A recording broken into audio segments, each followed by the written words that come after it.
And look at this. And when her days, verse 24, and when her days to be delivered were fulfilled, behold, there were twins in her womb. Now, let me get back over here. Just had to lay that down for us. So now, when Rebekah had been pregnant 7 months, she began to wish that the curse of childlessness had not been removed from her. So there was something going on in her womb, dear family. You're about to find it out right now. She suffered torturous pain because her twin sons began their lifelong quarrels. That's their fight, the struggle for dominance. That means prophetically. That means that would manifest for revelation, for the future world to come. They began their lifelong quarrels in her womb. They strove to kill each other or one another. That's from the womb. If Rebekah walked in the vicinity of a temple erected to idols, Esau moved in her body. And if she passed a synagogue, okay, or a Bet Midrash, Jacob essayed to break forth from her womb. The quarrels of the children turned upon such differences as these. Esau would insist that there was no life except the earthly life of material pleasures. Sounds like Job 21, huh? The wicked says of the Most High, who is the Most High, that I should worship him? Job 21. They spend their days in wealth and in a moment go down to the grave. Therefore they say unto the Most High, depart from us, for we desire not the knowledge of thy ways. Abraham was different, dear family. His house was to teach the ways. They say, verse 15, what is the Almighty, that we should serve him? And what profit should we have if we pray unto him? Lo, their good is not in their hand. The counsel of the wicked is far from me. So they don't even understand it. They don't even understand when they're doing something that's good. Because really, that means people have a motive. Unless it benefits them themselves, they're not really going to come out and, because it'd be the right thing to just say, you know what? You're the children of Israel, you're God's people, you're the real people. Here, since all this stuff was given to these other people who the world, it was like on a world stage was put up as the chosen, and they've got land and they got all the admiration, they get billions upon billions of dollars. What happens when the true people of God come back to him? Since those people who were put up as God's people, they sit over seminary institutions of theological education and train pastors and give doctorates and all that. What would be the case if the true people of God, if the world embraced that? Oh no, the devil ain't gonna allow that. The devil would rather burn every Gentile, every non, he'd rather burn everyone and have them go to hell with him than for them to embrace the truth and walk in the ways of holiness and serve the God of Abraham, Isaac, and Jacob. He'd rather have them at odds. And you get what I'm saying? So he's working on both sides of trying to antagonize and instigate and to make a quarrel, like we see here. So Esau would insist that there was no life except the earthly life of material pleasures, and Jacob would reply, my brother, there are two worlds before us. So in other words, it's saying that, hold on now, wait a minute. You see one thing one way, but no, there are actually two worlds. So in this world, men eat and drink and traffic and marry and bring up sons and daughters. But all this does not take place in the world to come. If it please thee, do thou take this world, and I will take the other. Esau had Samael. Samael is another name for Satan. He had him as his ally. See that? Who desired to slay Jacob in his mother's womb. And it is said that this is the same when we go over into Genesis 32. With him until the breaking of day. And when he saw that he prevailed not against him, he touched the hollow of his thigh, and the hollow of Jacob's thigh was out of joint as he wrestled with him. And he said, let me go, for the day breaketh. And he said, I will not let thee go, except thou bless me. And he said unto him, what is thy name? And he said, Jacob. And he said, thy name shall be called no more Jacob, but Israel, for as a prince, that means, listen to this, dear family, that means you have favor, you have position, thou hast power with the Most High in men. So in other words, that man was an angel, not just a regular man, because he was sleeping and he wrestled, dear family. So it is stated, dear family, in the records that was the guardian of Esau. And so the Most High commanded him. So he recognized that no one can fight with the Most High and live. So in Christianity, they tell you, well, Jacob fought with God and he lived. No, not at all. So I know that that's the things that we are told, but just more revelation. You see how this is multifaceted, dear family. And he said, thy name shall no more be called Jacob, but Israel.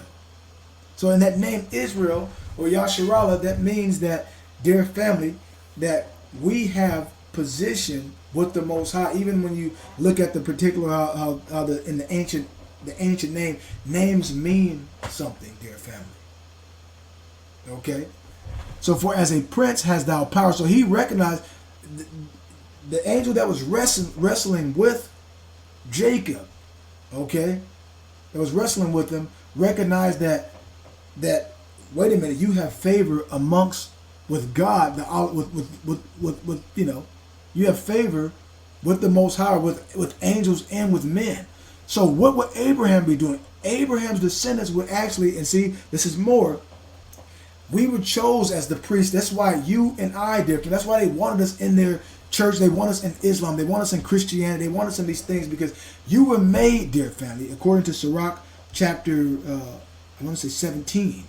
In verses 20, if my memory serves me correct. Verses 17, he appointed a ruler for every nation, but Israel as the Most High's own portion. All their works are as clear as the sun before him, and his eyes are ever upon their ways.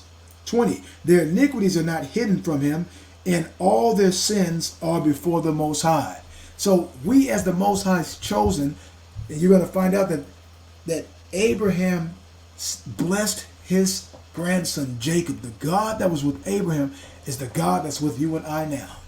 So we see that Esau had Samuel as his ally who desired to slay Jacob in his mother's womb. That's why when he touched the hip of his thigh, the Most High said, listen, you cannot touch it. You cannot take his life. So the enemy be desiring to destroy you and I, dear family, and has this and still does. But the Most High says you cannot touch his or her life. You can't do it. See? But the archangel Michael hastened to Jacob's aid. He tried to burn Samuel, and the Most High saw it was necessary to constitute a heavenly court for the purpose of arbitrating the case of Michael and Samuel. Even the quarrel between the two brothers regarding the birthright had its beginning before they emerged. We read about that in Romans chapter 9, just to get the precept. I want to say it's 30. It was said unto her, the elder shall serve the younger, as it is written, Jacob I have loved, but Esau I hated. What shall we say then? Is there unrighteousness with the Most High? Ahia forbid. In other words, it's saying that, dear family, in verse 11, for the children being not yet born, neither having done any good or evil, see, when they were wrestling in her womb, that the purpose of Ahia, according to election, might stand, not of works, but of him that calleth. So Israel, we were called from the loins of Abraham, from the very beginning, even from Adam, that the Most High had a purpose that we would be keepers and bearers of his glorious light and a part of the work of salvation for mankind. What a task, isn't it? What a beautiful honor and privilege, dear family. Whereon Shem and Ibar had their Bet Ha Midrash. She requested them, as well as Abraham, to inquire of the Most High that the cause of her dire suffering. Okay, what was the cause of her dire suffering? And Shem replied, my daughter, I confide a secret to thee. See to it that none finds it out. I'm going to tell you something. 2 nations are in thy womb, and how should thy body contain them, seeing that the whole world will not be large enough for them to exist in it together peaceably? 2 nations they are, each owning a world of its own. The one, the Torah, the other, sin. From the one will spring Solomon, the builder of the temple. From the other, Vespasian. Was Vespasian in Greek? I think he was Roman. Okay, yeah, Roman. Okay, this is the Romans. This is Esau. See that? Roman emperor. So this was after the Greeks. From the other, Vespasian, the destroyer thereof. These 2 are what are needed to raise the number of nations to 70. They will never be in the same estate. Prophetically. See? Esau will vaunt lords. Okay? Governors and presidents and, you get what I'm saying? Popes. While Jacob will bring forth prophets. And if Esau has princes, rulers, okay, Jacob will have kings. They, Israel, and Rome. So it's telling us that prophetically that Jacob is Israel, Esau is Rome, or Idumea, or Edom. Are the 2 nations destined to be hated by all the world? One will exceed the other in strength. First, Esau will subjugate the whole world. Are you seeing what's happening on the stage there, family? On real time.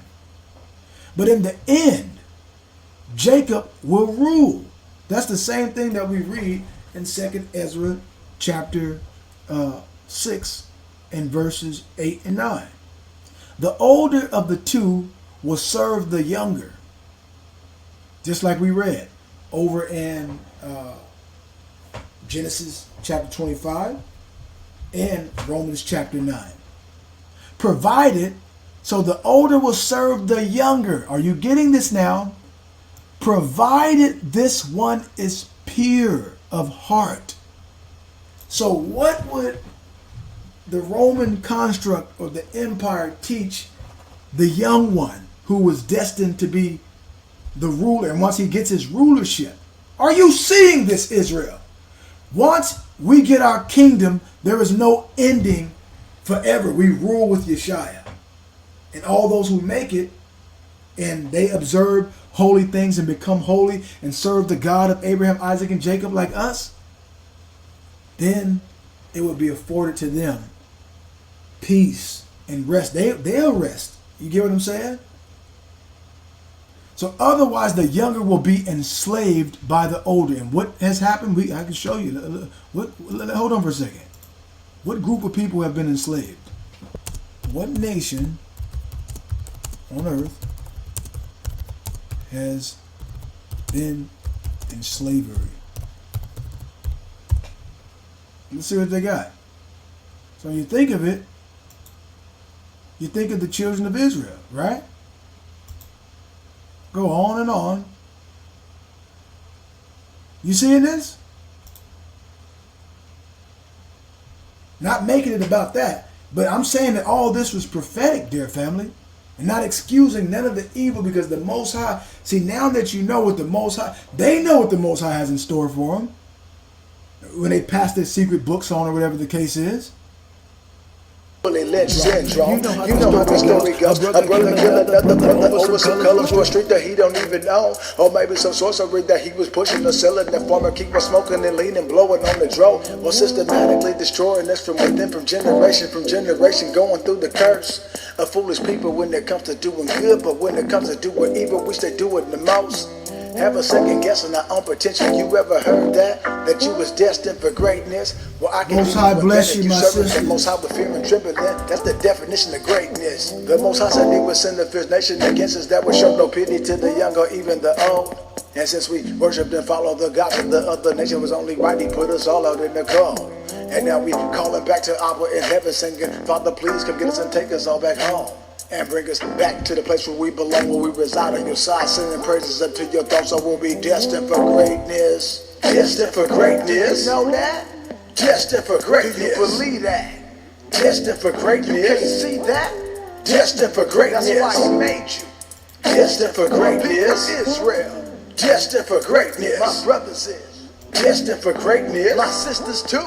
Destined for greatness. Can you tell me why society like to be robbing, get my history while I'm asleep? Obviously somebody did it on purpose, teaching the law done away with their foot on your neck while you in poverty. You got grace, that's bribery. I love the way your face glow. Why they gassing you up and you steady going in the direction that's wrong. Now you see how flattering words can mislead you into something that's wrong. Now how could a nation so strong with so righteous statutes and judgments that's in all this law? Turn around and fall by not taking heed and turning off from all this law, then keep it all with our whole heart. I know we had a rough start, but we back, baby. Whole world looking at us like we crazy. You gonna be the one pushing them daisies if you don't take heed to what we saying and prepare to be greatness. Cause we destined for greatness. Our Father's the greatest. And we ain't the type to dip in the bending ship. When it starts to get thick, we with them to the end. Riding till the wheels fall off, and if they do, we discover new all over again. Because we destined for greatness, and I can see why they be hating. That's why they keep promoting sin and filthiness all over the world, hoping that we embrace it. But guess what? They about to get a facelift. I feel a change coming. The Father waking the children up out of a slumber. I wanna be a part of that number, not the one getting cut asunder with the sword of his mouth. Claiming they love him, but their heart is far from him. That ain't destined for greatness. I guess you playing with his patience. Stop embracing the culture of society that enslaved us, that taught us that trained behavior. Now our communities looking to what? Worse than a wasteland. But we can head back to Graceland. Destined for greatness. You know that?